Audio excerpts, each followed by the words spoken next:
Alright folks, so we are here today with the Epiphone Adam Jones, okay, from Tool.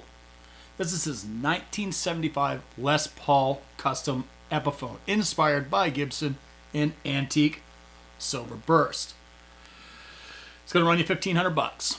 So if you don't like spending $1,500 on a guitar, walk away, because it is worth every ounce of the money they're charging for this. This is a fantastic guitar. Again, huge thanks to Park Kingery for letting me, screw his whole day up and play on his guitars. All right, let's talk about what this guitar consists. You have a mahogany body and a maple cap, three-piece maple neck. Okay, the three-piece maple neck has a custom profile. All right, so it's indicative to, I guess, the worn state of Adam's regular guitar, from what I understand. Pickups, you have a custom bucker in the neck and a Seymour Duncan distortion in the bridge. Three-way toggle, independent volume and tone.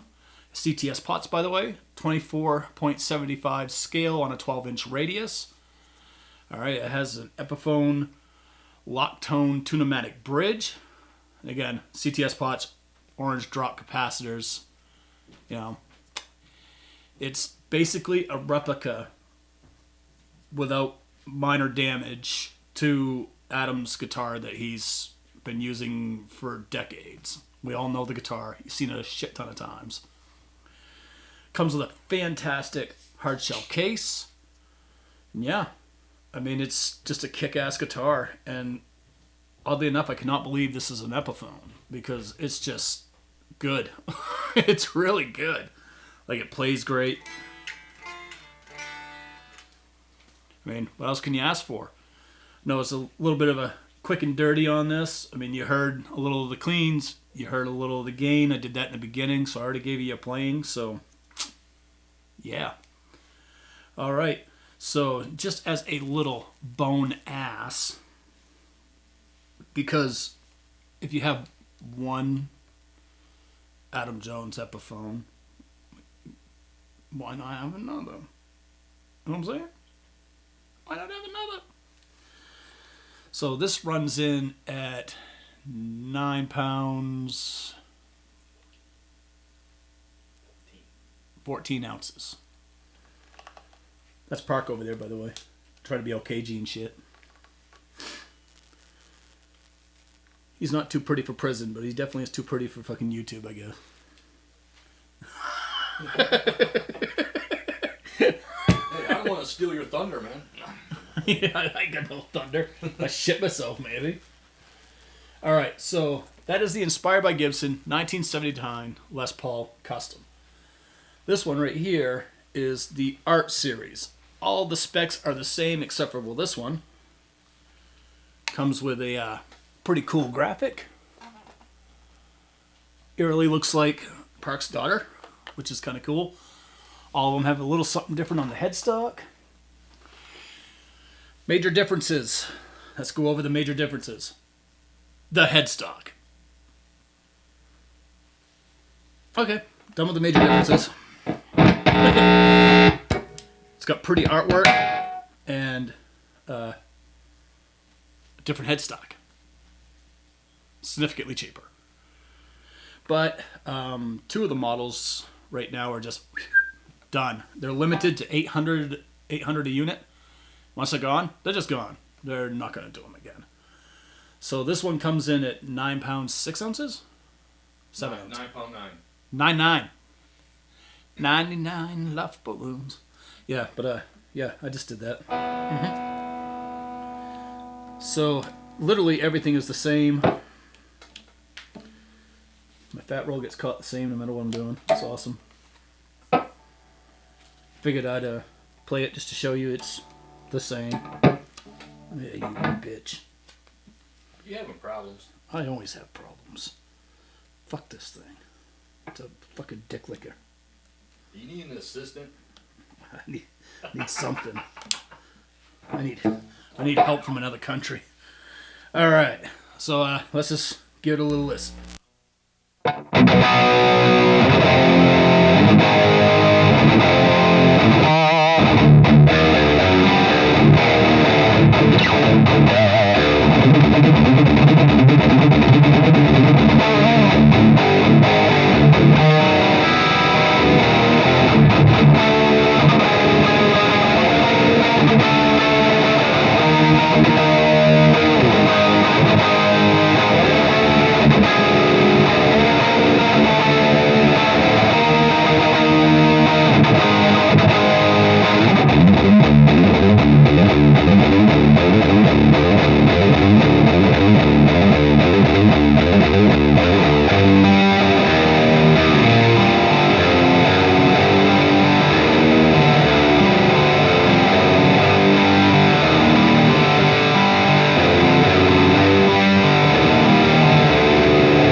So there you go. As you can tell, it sounds pretty freaking close to what the other one sounded like, because they're essentially the same guitar.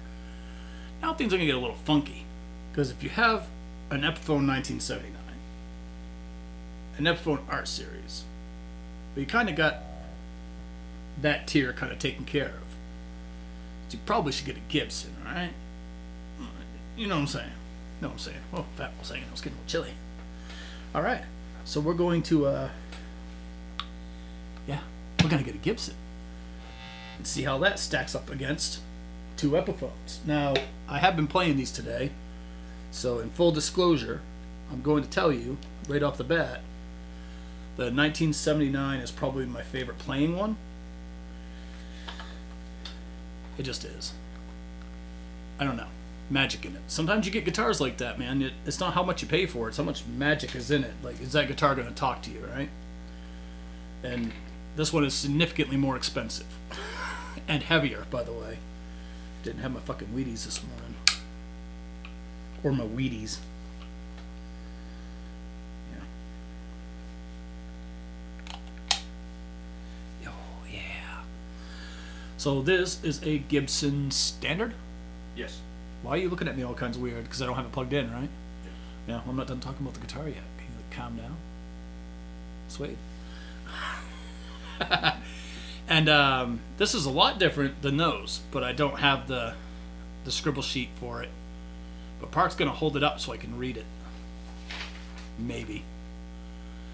Alright, so this is the 1979 Les Paul Standard Gibson, which is basically the expensive version of the 79 Epiphone. It has an antique sunburst. It costs $3,000 and comes with a hard shell case.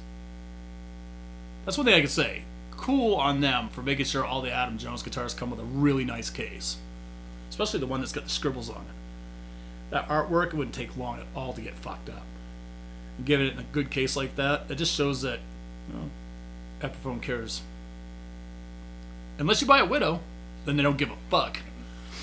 Alright, so this was done in collaboration with Adam Jones, if you can believe that. The guy plays in the little band called Tool. He's known for defecating in weasel cages and stuff. He's a weird dude. Solid mahogany body with a maple cap. 70s style mahogany neck, which means it's just one big old chunk of mahogany. They just don't do that anymore. That's something they did back in the day. Now everything has to be 2, 3, 4, or 5 piece.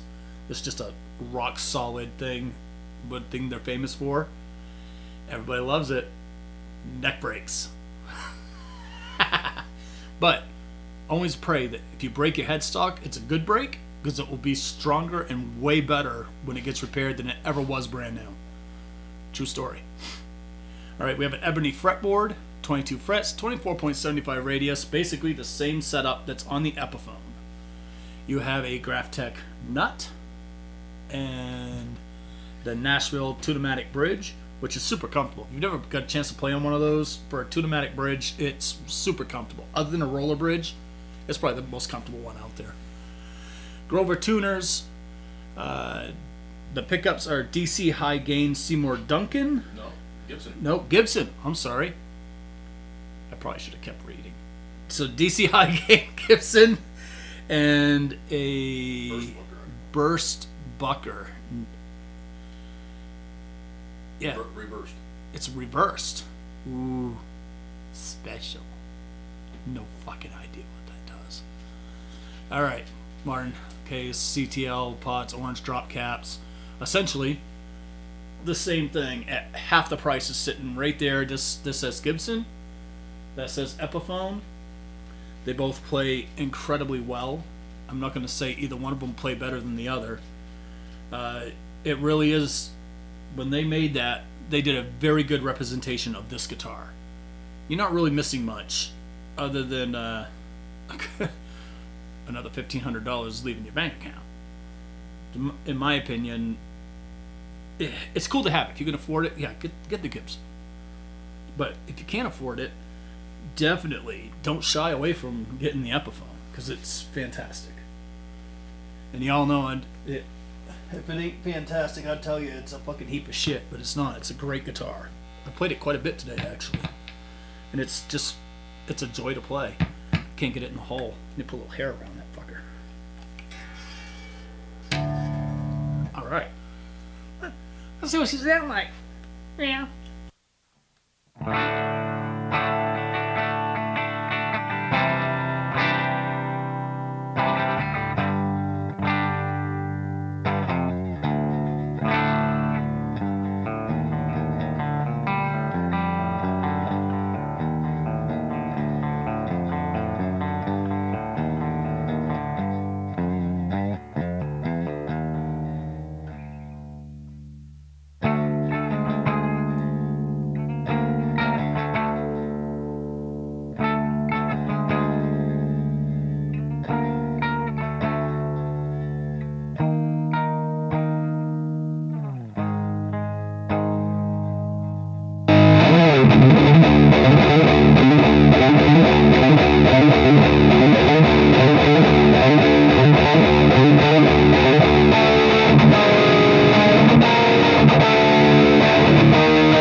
As you can see, it sounds pretty close. I will say that these pickups have a little more range, where those ones are kind of slightly muffled. These are a little more open. That's really the only difference I could tell, and none for nothing. This is a great guitar. If I could run faster than Park, I'd steal it. It's fantastic. But the first thing I'd do is rip the fucking pickups out of it. That'd be the first thing. And then, input jack. Because if you're not using pure tone input jacks, you're just, I don't know, you got fucking issues. But really, for the $1,500, you could save $1,000 by adding better pickups. With a $500 budget, you can get any pickups you want on the planet. Really. And still save yourself $1,000. That is a fantastic guitar. There's nothing wrong with it. Again, in my opinion, I like having the burst on the neck, on the back, the binding on the back. You don't get that on the Gibson. You don't even get it on the headstock. There's a lot more offered on the Epiphone, inspired by Gibson model. I don't know, in my opinion, that's what I would go with. But not a single one of these three guitars are not worth the money. They're great guitars. They play great, they sound great, they don't make you a member of Tool. I proved that. But yeah, very cool. Hey, subscribe to my shit. I'll catch you next video. Later, fuckers.